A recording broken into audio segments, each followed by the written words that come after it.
With this suit, I can stay in this water for hours. Now, I have to shave every day because of work. Oh, God. You get busted up for 52 weeks, but that's not the only price you'll pay.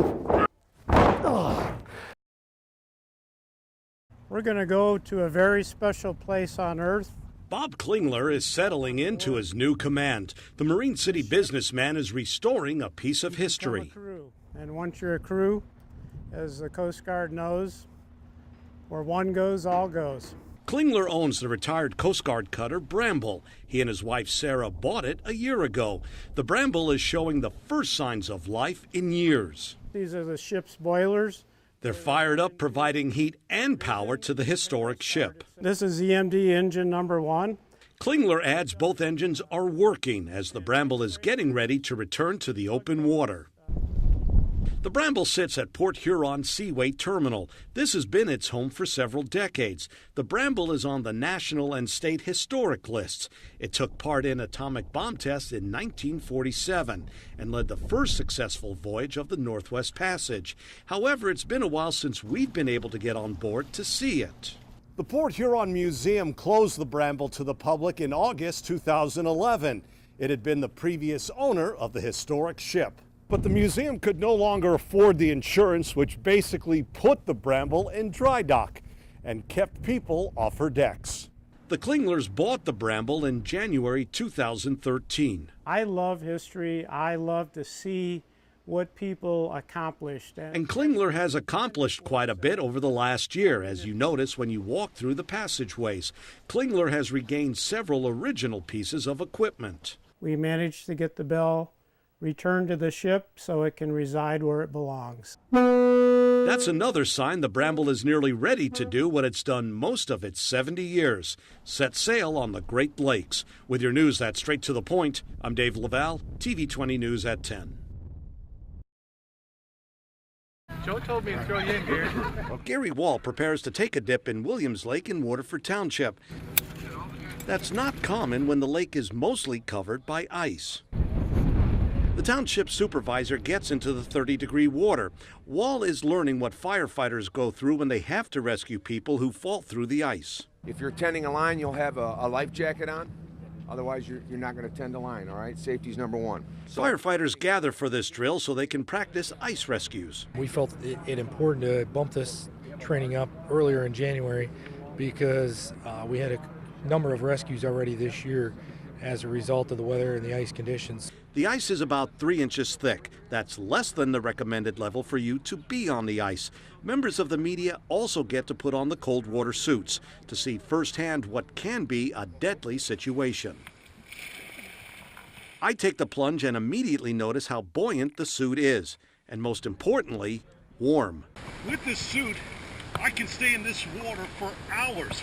Without it, I would last only 30 minutes. That's when I would likely die from hypothermia. The longer you're in the water, the less control you're going to have over muscles, and you're not going to be able to kick to get yourself out. I and others spend just a few minutes in the water learning about rescue techniques. Now, the ice is fun to play on this time of year, but our dip also reminds us of how dangerous it is. In Waterford Township, Dave Leval, my TV 20 News at 10. I'm just really lazy, and I don't like to shave. Which explains why Ryan Huntington has a beard, but not your average growth around the face. Huntington's beard is 14 inches long. I shampoo and condition every day. Huntington, known to friends as Red, has not shaved in nearly 2 years. The last time the Eastern Michigan University student did so happened when he met the school's president. I trimmed it down and it looked really nice and neat, and I was like, man, now I'm not distinguishable at all. Red is considering picking up a razor again, this time for charity. He's hosting an online vote that will determine whether Red saves it or shaves it. You donate money to cast your ballot. All of the donations will go to the American Heart Association. Well, my father's had a couple of heart attacks, and my grandpa has some issues. Now, I have to shave every day because of work, but Red has not touched a razor in 20 months.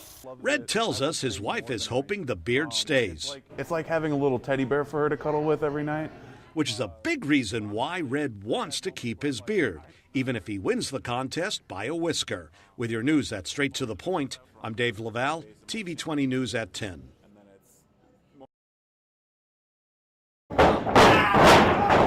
Keith Sweat is not having a good day. It seems like everyone wants a piece of him. Hey, come on now, you gotta give me a clean break. Out of the ropes, let's go, 1. Sweat is training for his night job. He's known the rest of the time as Mark Ross. I mean, I've been a fan since I was 8. Which is why Ross is among the students at Port Huron's Blue Water Championship Academy. So, if I'm your size, you came right in underneath like this. Right. Andrew Darcy reopened his wrestling school after a 6-year hiatus. The former pro wrestler is ready again to teach students about what he knows regarding the squared circle. A lot of pain. But Darcy is serious when it comes to teaching professional wrestling. He admits it takes a special person to step into the ring. Someone who has athletic ability, someone who has the drive, will, and determination to succeed. You can't come in here only going 40%. And you don't have to be a man. Hey, come on now, Hannah, give me a bro break. Let's go, 1. Hannah Geyer shows she can hold her own with her male classmates. Well, it's definitely hard. That's one thing for sure. Oh, God. You get busted up for 52 weeks, but that's not the only price you'll pay. But it's also going to cost you about $4,000 to learn how to take a beating. One thing that I will do is I will take the time to work out a budget so it's affordable for everyone. There's another price involved. I'm going to work with the bruises and the marks and stuff like that, and they're like, what happened? I thought you did wrestling. I do wrestling, you know what I'm saying? It's not fake. But Ross and others admit it's worth it if it gets them closer to a career in professional wrestling. With your news that's straight to the point, I'm Dave Leval, TV 20 News at 10.